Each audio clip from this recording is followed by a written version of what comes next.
కొమరంభీం ఆసిఫాబాద్ జిల్లా కేంద్రంలో వర్షం దంచికొట్టింది. ఈదురుగాలులు, ఉరుములు, మెరుపులతో కూడిన భారీ వర్షం కురిసింది. కాగా తెలంగాణలోని పలు జిల్లాల్లో రానున్న 2 గంటల్లో భారీ వర్షాలు కురిసే అవకాశం ఉందని వాతావరణ శాఖ అధికారులు హెచ్చరించారు. రాష్ట్రంలోని 9 జిల్లాలకు ఎల్లో అలర్ట్ జారీ చేశారు. ములుగు, భద్రాద్రి కొత్తగూడెం, ఖమ్మం, నల్గొండ, సూర్యాపేట, మహబూబాబాద్, వరంగల్, నాగర్ కర్నూల్, వనపర్తి జిల్లాల్లో అక్కడక్కడ ఉరుములు, మెరుపులతో కూడిన వర్షాలు కురిసే అవకాశం ఉందన్నారు. ఇదే అంశానికి సంబంధించి పూర్తి అప్డేట్స్ మా ప్రతినిధి అరవింద్ అందిస్తారు. అరవింద్, వెదర్కి సంబంధించి పూర్తి అప్డేట్స్ ఏంటి? వాతావరణ శాఖ అధికారులు ఏమంటున్నారు? రైట్ రాజ్ కుమార్, ఏదైతే తెలంగాణ రాష్ట్రంలో చూసుకుంటే ఇప్పటికే వర్షాలు తీవ్ర స్థాయిలో చేరాయి. అంటే ఇది పూర్తిగా ఇది ఎండాకాలమే, కానీ వర్షాలు ఇలా పడడానికి కారణం ఏంటిది, అసలు ఎందుకు ఈ విధంగా వర్షాలు పడుతున్నాయని ఇప్పటికే వాతావరణ శాఖ అధికారులు పలుమార్లు హెచ్చరికలు జారీ చేస్తున్నారు. అసలు దీనికి కారణం ఏంటిదంటే ముఖ్యంగా చక్రవాత ఆవర్తన ద్రోణి ఒకటి ఏర్పడడం వల్ల అది దక్షిణ తెలంగాణ మీద నుండి బంగాళాఖాతం దిశగా పయనిస్తుంది కాబట్టి, మరియు రెండో విధంగా చూసుకుంటే ఈశాన్య గాలులు కూడా ఇలా ఏర్పడడం కాబట్టి ఈ డిస్టర్బెన్స్ ద్వారా వర్షాలు ఎక్కువ పడే అవకాశాలు ఉంటాయి. మరి ఈ వర్షాలు ఎక్కువ తమిళనాడుకు సంబంధించి, పశ్చిమ మధ్యప్రదేశ్ సంబంధించి, విదర్భ, తెలంగాణ, ఆంధ్రప్రదేశ్, కేరళలో ఈ ప్రాంతంలో వర్షాలు అధికంగా పడే అవకాశాలు ఉన్నాయి.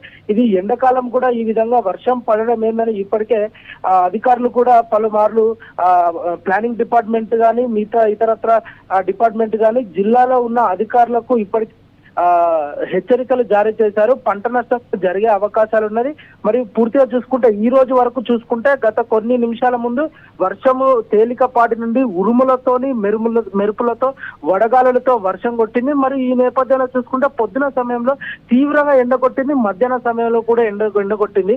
అదే సాయంత్రం సమయంలో వడగాళ్లతో మరియు తేమతోని కూడుకున్న వర్షం కూడా పడింది. ఇది ముఖ్యంగా ఏ జిల్లాలో ఎక్కువ వర్షపాతం నమోదైందంటే కామారెడ్డి, మహబూబ్ నగర్, మెదక్, నాగర్ కర్నూల్, నారాయణపేట, నిజామాబాద్, రంగారెడ్డి, సంగారెడ్డి, వికారాబాద్ జిల్లాలో ఉరుములతోటి మెరుపులతోటి వడగళ్లతో వర్షం పడ్డది. ఇప్పటికే పంట నష్టం కూడా అధిక స్థాయిలో నమోదైంది.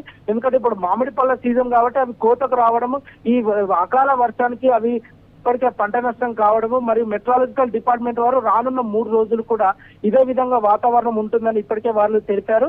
మరి ఏదైతే ఉదయం సమయంలో చాలా వరకు తేమ శాతం తగ్గి పొడి వాతావరణం ఉండి ఎండగొట్టే అవకాశాలు ఉంటాయి. సాయంత్రం రాగానే మరియు మేఘాలలో కారు మబ్బులు, మేఘాలలో వర్షం ఏర్పడి ఉరుములతోని మెరుపులతోని వర్షం కొడుతుందని ఇప్పటికే మనకు వాతావరణ శాఖ అధికారులు తెలిపారు. మరి ఉత్తర కర్ణాటక మీదుగా దక్షిణ అంతర్గత కర్ణాటక వరకు సగటు సముద్ర మట్టం నుండి 1.5 కిలోమీటర్ల ఎత్తు వరకు కొనసాగుతున్న ఈ ద్రోణి ఈ రోజు బలహీన పడింది. సో దీని ప్రధానంగా రానున్న 3 రోజుల పాటు వర్షాలు కురిసే అవకాశం ఉన్నాయి. ముఖ్యంగా ఎఫెక్టెడ్ అయ్యే జిల్లాలు తెలంగాణ రాష్ట్రంలో అటు ఉత్తరం దిక్కు కానీ, మరి ఇటు దక్షిణం దిక్కు కానీ, మరి సౌత్ సెంట్రల్ గా చూసుకుంటే హైదరాబాద్ ఉంటాయి. ఈ జిల్లాలో కూడా వర్షపాతం నమోదవుతుంది. మరి ఇక్కడ కూడా వడగళ్లతో కూడిన వర్షం పడుతుంది.